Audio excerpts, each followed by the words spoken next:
Era una tarde cualquiera cuando Laura caminaba por el centro de la ciudad, ajena a que su vida estaba a punto de dar un giro inesperado. De repente, un grupo de policías se le acercó con miradas frías y calculadoras. Sin previo aviso, la rodearon y le exigieron que se identificara. Confundida, Laura preguntó el motivo de tal hostilidad, pero en lugar de obtener respuestas, uno de los agentes la sujetó bruscamente del brazo. «Está bajo arresto», le espetó con una voz implacable. Los transeúntes miraban con asombro y murmuraban entre sí. Nadie entendía qué estaba ocurriendo. Laura, aún sin comprender, intentó explicar que debía haber un error, pero su voz se ahogó entre las risas burlonas de algunos oficiales. «Mira nada más, una señorita importante», ironizó uno de ellos. Sin oportunidad de defenderse, fue esposada y llevada hacia la patrulla como si fuera una criminal peligrosa. Lo que los agentes ignoraban era quién era el esposo de Laura. Minutos después, un imponente auto negro se detuvo frente a la estación de policía. De él descendió un hombre de mirada feroz y porte elegante. Los agentes, que minutos antes se habían burlado de Laura, sintieron un escalofrío recorrer sus espaldas al reconocerlo. Era Alejandro Montenegro, un influyente empresario con contactos en los niveles más altos del poder. No solo tenía dinero, sino que también conocía los secretos más oscuros de la policía local. Cuando Alejandro ingresó a la estación, el ambiente se tornó tenso. Caminó con paso firme hasta la recepción y, con una voz gélida, exigió ver a su esposa. Nadie se atrevió a interponerse. En cuestión de segundos, el jefe de la comisaría apareció sudoroso y nervioso, balbuceando excusas.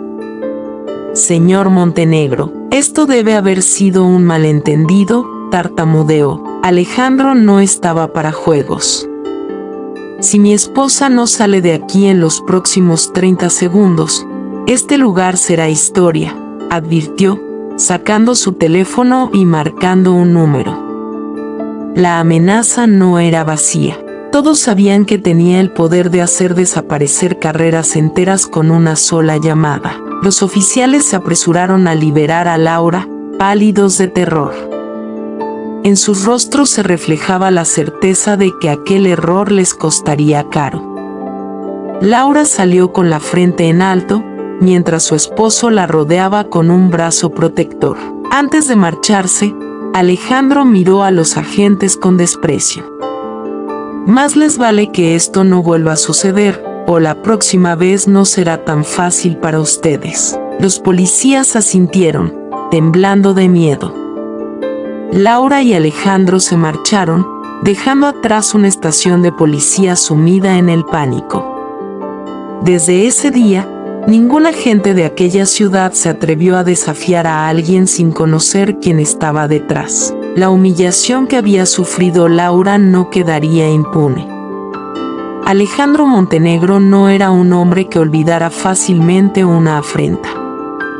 Aquella misma noche, en la sala de su majestuosa mansión, convocó a sus más leales aliados.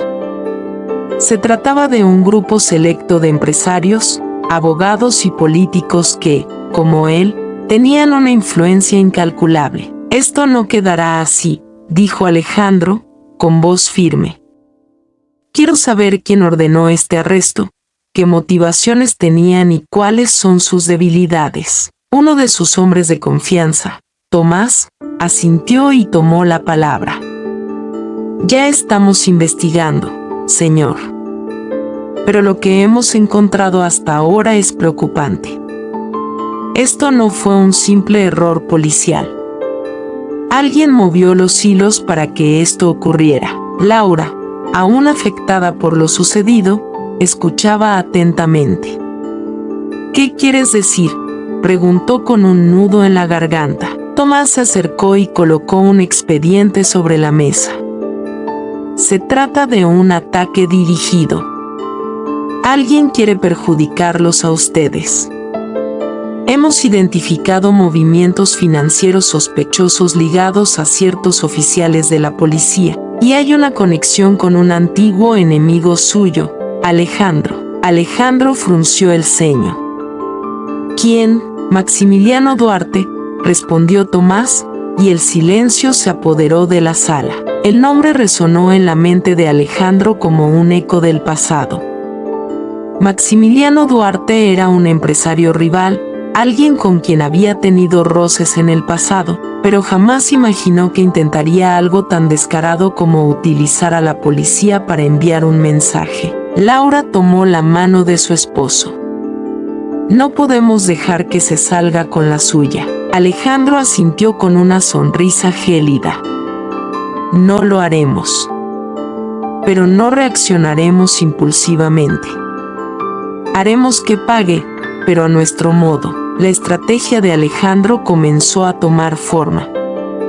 A lo largo de la semana, su equipo recopiló información comprometedora sobre Duarte.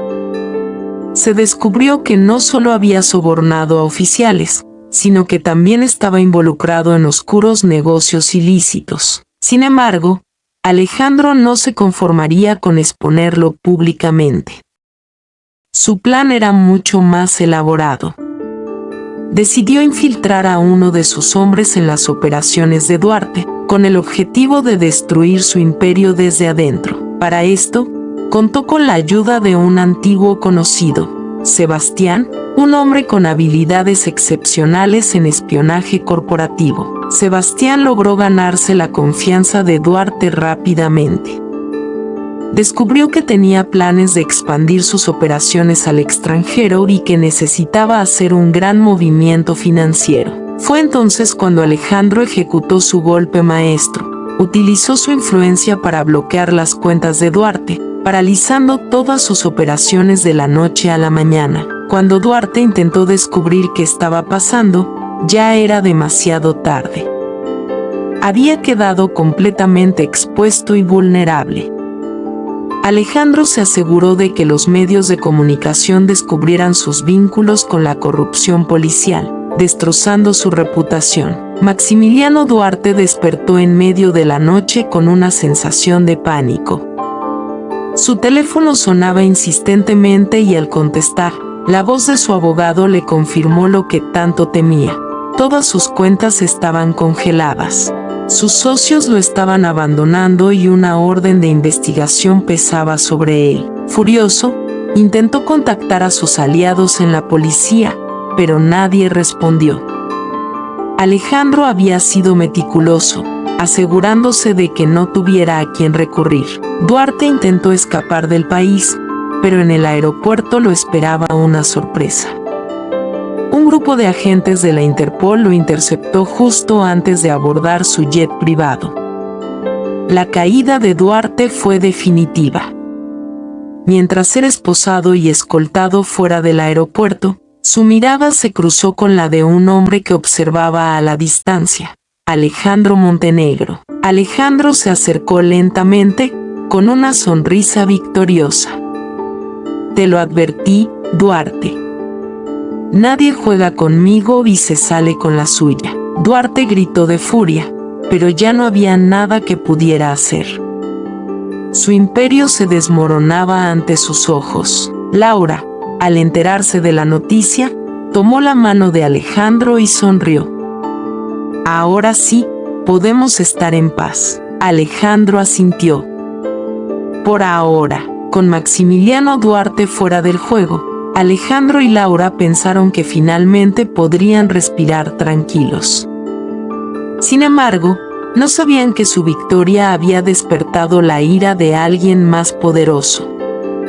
En las sombras, un hombre observaba los acontecimientos con una expresión fría y calculadora. Su nombre era Emiliano Salazar, un empresario de la vieja escuela con conexiones aún más profundas en el mundo del crimen y la política. Salazar había sido un antiguo socio de Duarte y ahora veía en Alejandro una amenaza directa a sus intereses.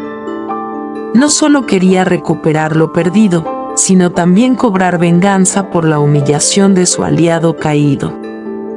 Mientras Alejandro y Laura celebraban en su mansión, Salazar organizaba su próximo movimiento. Esa noche, Laura recibió una llamada anónima.